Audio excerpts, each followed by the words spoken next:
Os destaques da semana entre os julgamentos do plenário do Supremo Tribunal Federal, você confere aqui na TV Justiça. É o Plenárias que está começando.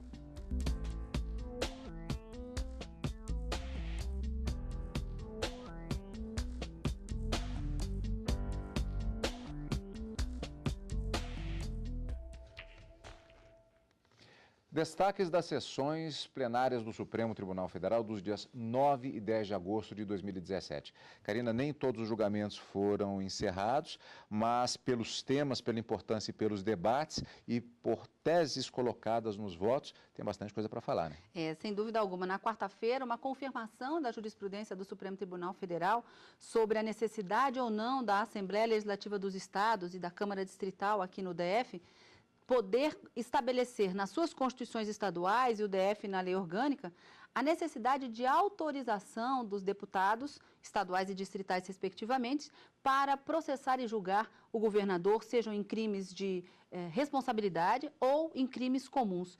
O Supremo já tinha uma jurisprudência, na verdade já tem uma jurisprudência consolidada sobre esse assunto, uma súmula vinculante que já foi editada, inclusive, e o julgamento em que se declarou inconstitucionalidade de alguns dispositivos de constituições dos estados do Rio Grande do Sul, Bahia e do Distrito Federal, acabaram sendo declaradas inconstitucionais, mas seguindo essa linha da jurisprudência da Suprema Corte.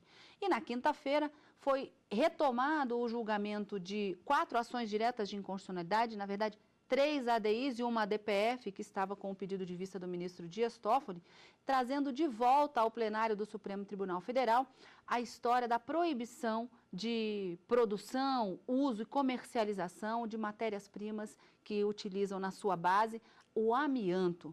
Amianto foi tema de toda a sessão plenária da quinta-feira.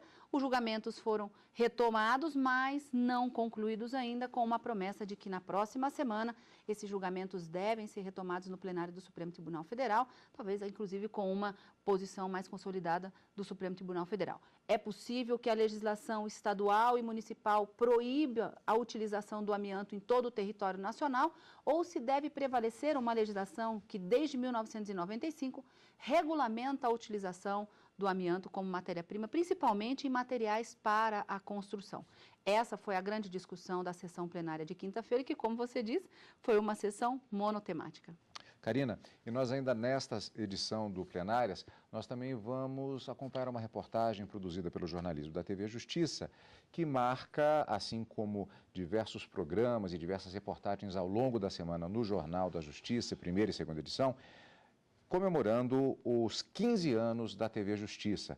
Especificamente, vamos rever uma reportagem que tratou exatamente dos julgamentos que você tem acompanhado ao vivo no direto do plenário e já depois de algum tempo, a partir de uma determinada data, pôde rever os principais momentos, a partir primeiramente do síntese, que era como se chamava anteriormente o Plenárias, e agora exatamente nos nossos encontros do final de semana com reprises durante a semana, com os principais momentos da jurisprudência sendo formatada ao vivo no direto do plenário, você acompanhando aqui na TV Justiça. Vamos, portanto, primeiramente conferir como foram os destaques da semana. O Supremo Tribunal Federal, como já adiantou a Karina, confirma entendimento de que não é preciso aval de assembleias legislativas para processar governador.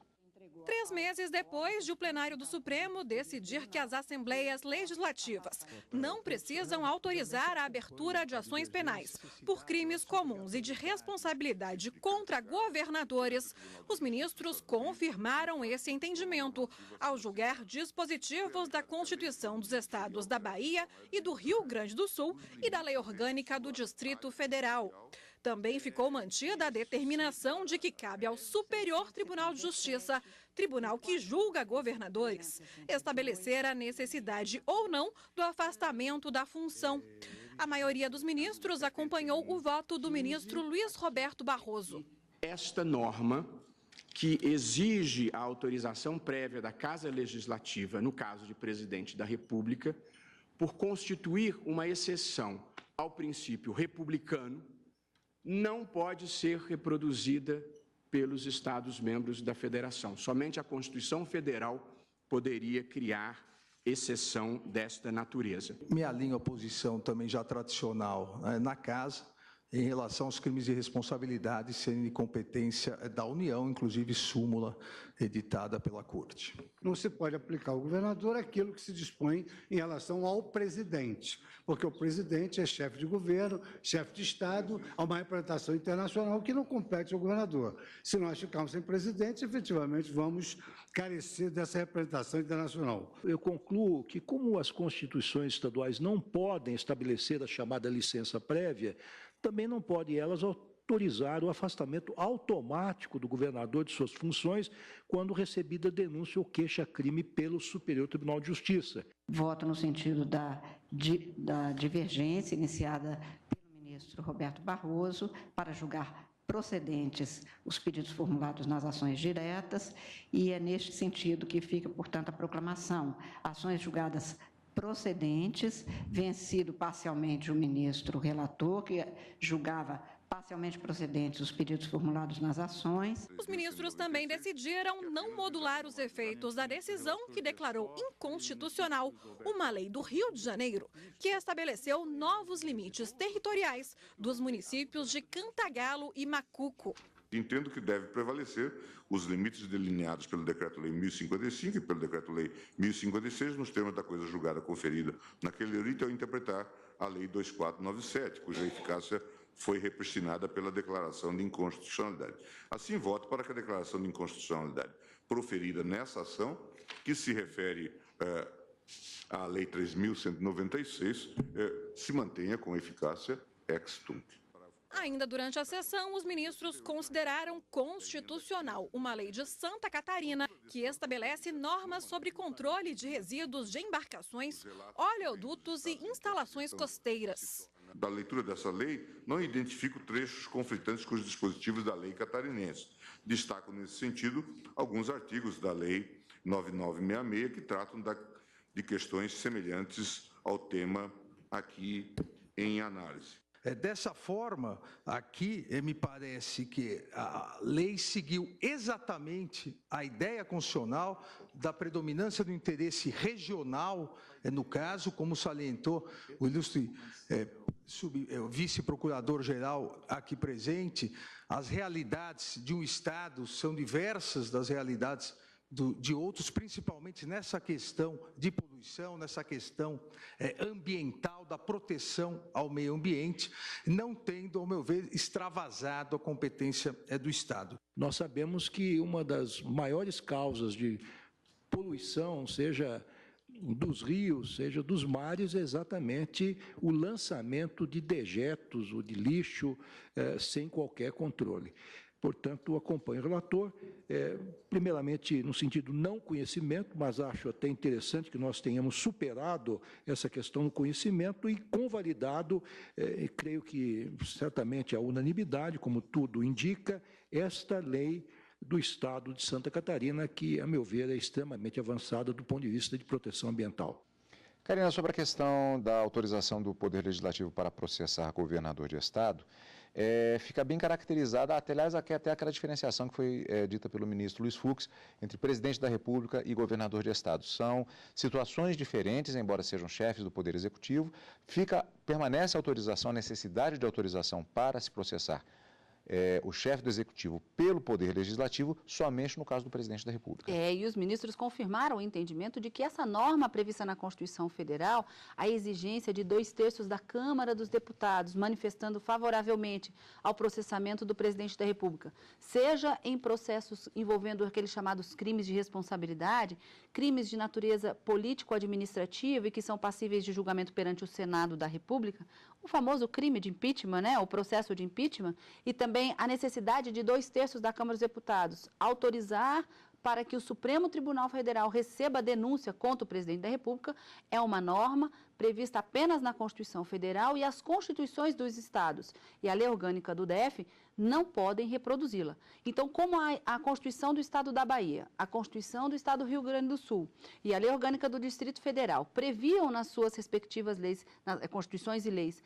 a necessidade de autorização prévia da Casa Legislativa para processar o governador, os ministros acabaram declarando isso inconstitucional, porque a exigência que se tem, e aí sim, lembrando o ministro Luiz Fux, os ministros que antecederam também, é uma norma que se aplica apenas ao chefe do Poder Executivo Federal e não aos chefes dos poderes executivos estaduais e nem mesmo municipais. Sessão plenária desta quarta-feira. E você vai ver no próximo bloco o destaque da sessão da quinta-feira. Amianto foi o tema. E ainda nesta edição você vai ver também 15 anos de TV Justiça, 15 anos de transmissões ao vivo do plenário do Supremo Tribunal Federal.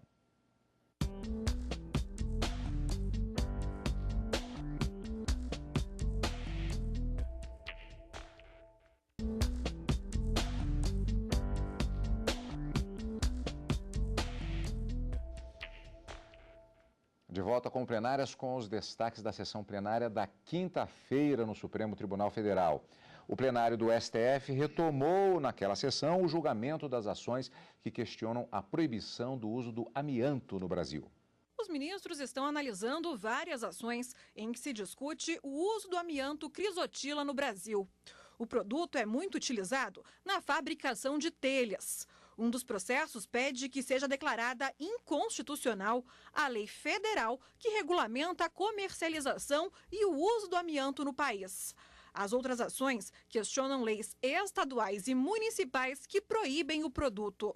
A Associação Brasileira dos Expostos ao Amianto alega que em 11 anos, mais de 2.000 pessoas morreram no país em decorrência da exposição ao produto. Nesse período de 2008 a 2011, 291 milhões de reais foram gastos pelo Sistema Único de Saúde para dar conta das internações hospitalares, dos tratamentos e dos exames. A Confederação Nacional dos Trabalhadores na Indústria defende que é possível trabalhar com amianto em níveis seguros. Alguém disse aqui, não, os trabalhadores não entraram, e isso é muito significativo. Realmente os trabalhadores não entraram, estão aqui sentados, esperando que o Supremo Tribunal os deixe trabalhar, porque eles sabem que o amianto usado da forma que é hoje não faz esse mal propalado. O ministro Dias Toffoli destacou que leis estaduais e municipais não podem contrariar uma lei federal, mas que, neste caso, a lei federal seria inconstitucional por ofender o direito à saúde e pelo fato de o Brasil já ter assumido o compromisso internacional de substituí-lo. Em 1995, tolerava-se, sob certas circunstâncias e condições, a utilização da crisotila, especialmente em razão da inexistência, naquele momento, de substitutivos. Atualmente, o consenso científico é no sentido da impossibilidade técnica do uso seguro da crisotila e da existência de sucedâneo idôneo. Esse conjunto de fatores, quais sejam: 1. O consenso dos órgãos oficiais de saúde geral e de saúde do trabalhador em torno da natureza altamente cancerígena do amianto crisotila. 2. A existência de materiais alternativos à fibra de amianto. E 3.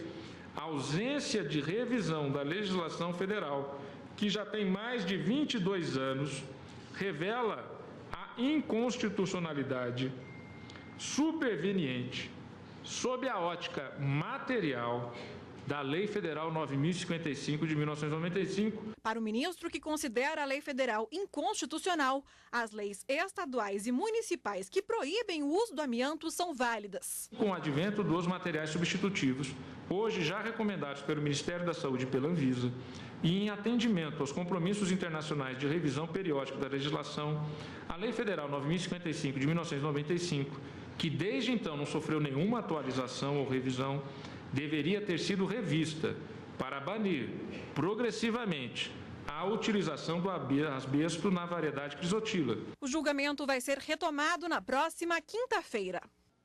Karina, um debate bastante interessante, e eu lembro que, inclusive, quando estávamos ao vivo, no direto do plenário, você comentava a respeito do voto exatamente do ministro Dias Toffoli, especificamente em relação à engenharia jurídica que foi feita para análise da aplicação específica dos casos que envolvem a questão do amianto e as legislações estaduais frente à Constituição Federal. Eram 4 leis estaduais que estavam sendo questionadas, uma do estado de São Paulo, Pernambuco e Rio Grande do Sul, e uma lei municipal do município de São Paulo que proíbem definitivamente a utilização do amianto na produção de materiais de construção. E o questionamento vem justamente no sentido de que quando se fala em produção e consumo, essa matéria estaria, vamos dizer assim, teria uma natureza concorrente legislativa em que tanto a União como os estados e os municípios poderiam legislar sobre esse assunto. Mas o principal argumento aqui da Confederação Nacional dos Trabalhadores da Indústria, autor dessas várias ações, era de que já existia, ou melhor, já existe no ordenamento jurídico brasileiro uma lei de 1995 que regulamenta e não proíbe a utilização do amianto. Se tem uma lei geral que regulamenta e não proíbe, os estados, portanto, sendo uma norma de natureza concorrente, eles poderiam legislar sobre esse assunto, mas jamais proibir a utilização, porque aí iria de encontro àquela norma geral estabelecida pela União no âmbito nacional. O ministro Dias Toffoli, ele entendeu que haveria, para se chegar a uma conclusão sobre essas leis estaduais e municipal, se feririam ou não a Constituição, ele teria que analisar num primeiro momento, e aí em caráter incidental, ainda que em controle concentrado de constitucionalidade, a lei federal para saber se ela hoje ainda é constitucional. E a conclusão que ele chegou é que vários órgãos de estudo sobre o amianto já teriam estabelecido, inclusive a Organização Mundial da Saúde, que a utilização do amianto ela é altamente cancerígena, prejudicial à saúde, e haveria necessidade de se proteger os trabalhadores. Ele entende que teria havido uma inconstitucionalidade superveniente. A lei, quando surgiu, era constitucional, mas a partir desses parâmetros, ao longo do tempo, ela se tornou inconstitucional. E afastando a lei federal que regulamentava o assunto, ele passa a analisar as leis estaduais e a lei do município de São Paulo, para entender que podem sim os estados, na ausência de uma lei federal, regulamentar plenamente a matéria. E quando essa legislação proíbe o uso do amianto, está dentro dos parâmetros da constitucionalidade dessas normas, e aí, portanto, ele acaba julgando que essas leis são constitucionais e julga improcedente essas ações. Mas como você disse, como a gente viu na reportagem, esse julgamento foi retomado a partir do voto vista do ministro Dias Toffoli, suspenso para que fossem chamadas outras ações da relatoria da ministra Rosa Weber, que também discutem essas mesmas questões, mas, em razão do adiantado da hora, o julgamento foi suspenso, com a promessa de inclusão na pauta da próxima quinta-feira, a retomada desse tema tão importante. Lembrando que permanece a pauta da sessão plenária da quarta-feira, que você também vai acompanhar ao vivo direto do plenário. Por falar nisso, em acompanhar ao vivo direto do plenário, aliás, até alertando os telespectadores, nós estamos em pleno aniversário da TV Justiça e em várias situações, Karina, nós ficamos numa situação um pouco diferenciada, acostumados mais a ficar na postura de apresentadores, de comentaristas, exatamente, em relação, inclusive, até a outros programas. Aqui a gente ficou numa situação um pouco diferente, né, Karina? Mudamos de lado. Mudamos de lado. Então, em algumas situações, nós ficamos como entrevistados. Isso vai acontecer um pouco agora, o que sai um pouquinho do nosso eixo. Mas isso é exatamente em função da comemoração do fato de que em agosto de 2002 entrava no ar a TV Justiça, que foi a primeira emissora em todo o mundo a transmitir ao vivo uma sessão de julgamentos de Corte Constitucional. Você vai ver agora exatamente em reportagem em comemoração ao aniversário da TV Justiça que nesses 15 anos foram muitos os julgamentos que puderam ser acompanhados em tempo real, alguns deles históricos. E ao longo de cada transmissão, o compromisso de aproximar o cidadão brasileiro do Poder Judiciário. O primeiro julgamento transmitido ao vivo pela TV Justiça foi um pedido de intervenção federal, ajuizado por servidores públicos contra o estado de São Paulo. Eles reivindicavam o pagamento de precatórios. O julgamento foi suspenso por um pedido de vista. É aqui desta sala que são controladas as câmeras que estão lá no plenário. E são eles que decidem quais imagens vão chegar até você que está acompanhando a sessão em casa. A primeira versão do programa que transmite as sessões plenárias tinha o nome de Justiça em Ação. Depois, passou a ser chamado de Sessão Plenária. Atualmente, às quartas e quintas, a partir das 2h da tarde, entra no ar o Direto do Plenário, sob o comando do jornalista Carlos Eduardo Cunha, que apresenta o programa desde a primeira transmissão. Era uma iniciativa absolutamente inédita. Então, havia dúvidas com relação ao formato, com relação à questão da repercussão, inclusive jurídica, desse tipo de transmissão. Existe uma questão fundamental, que é não só a questão de se levar ao público, ou como sempre se disse, ao jurisdicionado, ao cidadão brasileiro, essencialmente, para que ele tenha uma compreensão do funcionamento da justiça e, assim, ser um elemento de fortalecimento de cidadania, mas também uma tradução correta do que está sendo julgado, do que está sendo dito, principalmente, mas também um outro elemento que é uma exigência de um público, por excelência da TV Justiça, que é das pessoas que podemos dizer que são iniciadas dentro da linguagem jurídica. A expectativa era muito grande, mas assim, ao longo do tempo, a gente chegou à conclusão que parece que deu certo, né? Com o passar dos anos, o jornalista ganhou a companhia de uma consultora jurídica, que explica as decisões tomadas pelos ministros. O grande desafio que foi colocado era fazer essa cobertura e os comentários das sessões plenárias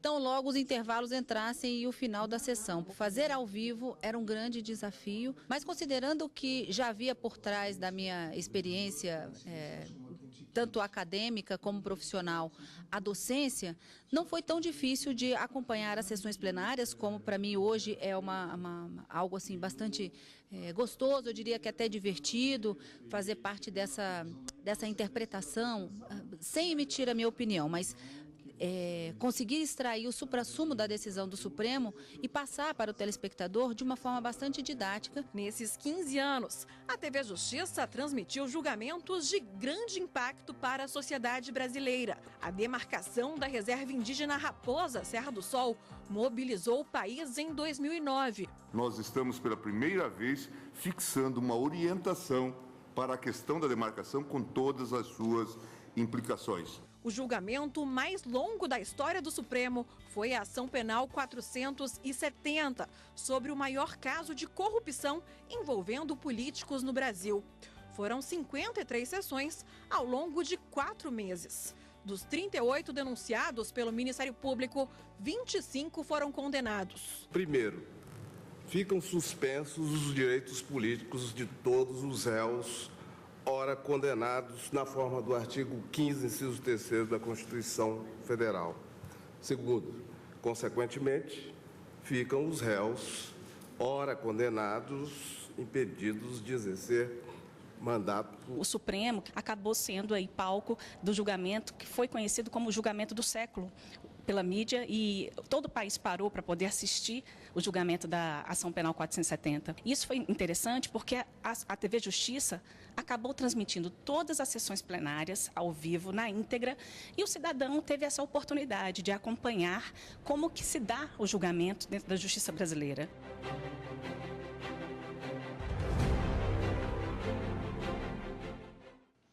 A transmissão dos julgamentos, ela é uma parte extremamente importante do trabalho da TV Justiça, mas não é a única, né, Karina? Afinal, nós temos uma programação completa que envolve parceiros de todo o país, numa contribuição que leva à missão de tentar se passar para o telespectador o funcionamento do judiciário, não apenas no Supremo Tribunal Federal, mas nas diversas cortes, nos diversos órgãos que compõem o Ministério Público, inclusive com o trabalho de juristas, o trabalho de universidades que tentam levar ao cidadão o que é fundamental para ele próprio, ou seja, os seus respectivos direitos.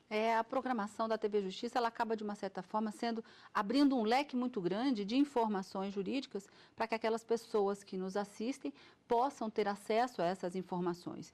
E a população brasileira, eu acredito que depois da TV Justiça, ela começou a se interessar muito mais pelos seus direitos. E a TV, ela acaba exercendo esse papel, principalmente nesses grandes temas que são abordados no plenário do Supremo Tribunal Federal. Eu diria, Cadu, que talvez as pessoas não tenham ideia do alcance e da difusão que a TV Justiça possui.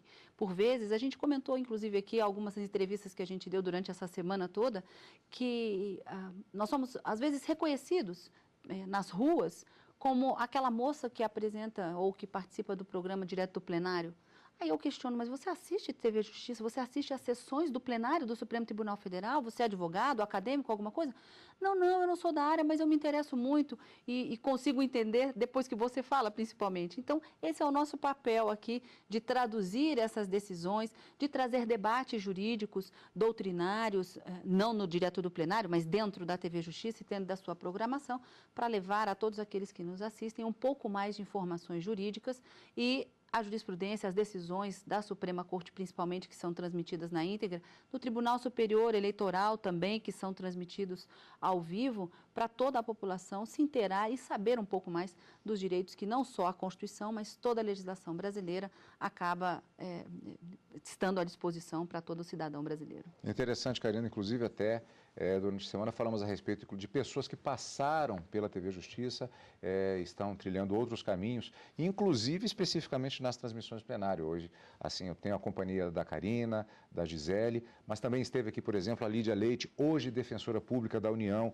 e que fazia exatamente... Defensora pública do DF. Perdão, defensora pública do DF, e que era exatamente quem fazia junto comigo esse programa, entrou junto com a Karina, fazia o antigo Síntese, que depois se transformou em plenárias. A Karina já fazia o direto do plenário também, e várias outras pessoas. Fica até a nossa homenagem e a saudade de muitos destes amigos que nós fizemos aqui ao longo destes 15 anos. Renata Farias também. Renata Farias, exatamente, porque lá, na verdade, foram exatamente esse grupo que entrou, eram as consultoras jurídicas. Permanece hoje a Karina e a Gisele, portanto, nesse trabalho de acompanhamento, não apenas das sessões do plenário do Supremo Tribunal Federal, mas também no acompanhamento da correção jurídica dos programas produzidos aqui no Supremo Tribunal Federal.